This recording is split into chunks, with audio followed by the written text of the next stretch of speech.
version 1 stylo. That thing has had its best days. Now it's powering off, which it does periodically anyway. What I was saying is, these stupid ass gay brackets. Yeah, that's the word I use. That bothers you, you're a bitch. These gay brackets, they just suck. That's all you got. It's the same thing as those brackets, they suck. If it weren't for the building and freaking pilings, that the fucking 45 braces ain't shit out in this weather, out in this area, or Sandbridge and Virginia Beach. Stupid little 2x4 45 braces. They're there for looks. That's about it. Because they're not worth very much else. I mean, thank God for the pilings.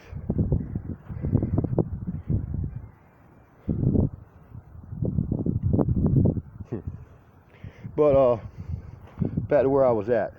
This dude, he sets fence posts. He seemed to think he was doing a good job mixing concrete. I was telling him he's doing a shit job. It wasn't wet enough. He was trying to pour concrete in and pour water on top of it, and the concrete down below is not wet. And then after that, even though the shit looked wet, I could tell it wasn't wet. He didn't mix it. Sure, it looked all wet, but he didn't mix it.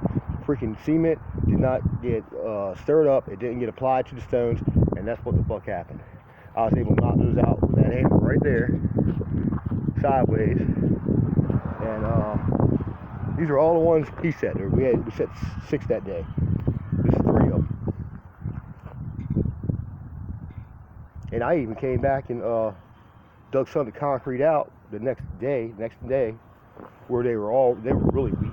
I mean, they're just toppling out. Falling out. Almost jumping out. And I put me I dug down as good as I could. Got good mixed up concrete on top, and sure, maybe in a couple of years, or I don't know how long. I'm not a concrete guy. I'm a freaking carpenter. But that would never be a good pour. Never, ever. I've had to do the stupid ass little cylinders for the engineering people. Where they send them out to test the concrete, and that dude Archie, he made me stab that bitch like 100 times each cylinder, just stabbing it with a piece of rebar or a stake like the forms. He said 100 times for every cylinder. He wanted his concrete to pass. He wanted a good mix, and that was after mixing it. He said keep doing it. So he made sure the concrete passed. Because at that point you've already got your footings poured. You know how concrete is. They inspect the hole, you pour, and then they test.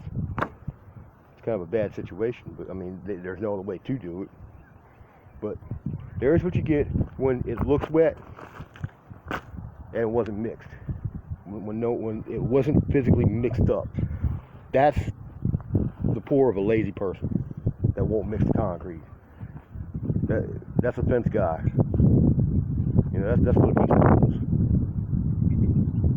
I was telling him it was a bad pour. I was telling him it was too dry. Then at first it was way too dry. Pouring concrete in, then wet. Even on fences, I wet then pour concrete. At least it's kind of wet going all the way up, but it's not mixed. When you pour a hole, try this. Even on a fence, mixing it up the way most guys will regularly pour a fence post. They'll wet it, they'll pour concrete, they'll keep it wet going all the way up. At the very top, scrape around the edges of the hole and mix it up good. You'll notice a difference in consistency. You'll notice that it's stronger, that you just strengthen it. At least I noticed that. But definitely try that. Even just on a fence post. After you reach grade with the concrete, just like you're cleaning out a freaking pan, like you're baking some cookies or whatever. You'll scrape around the edge, you'll mix it. Do the same thing with concrete. You'll notice a difference. And that comes from a carpenter. And that's a piece of shit.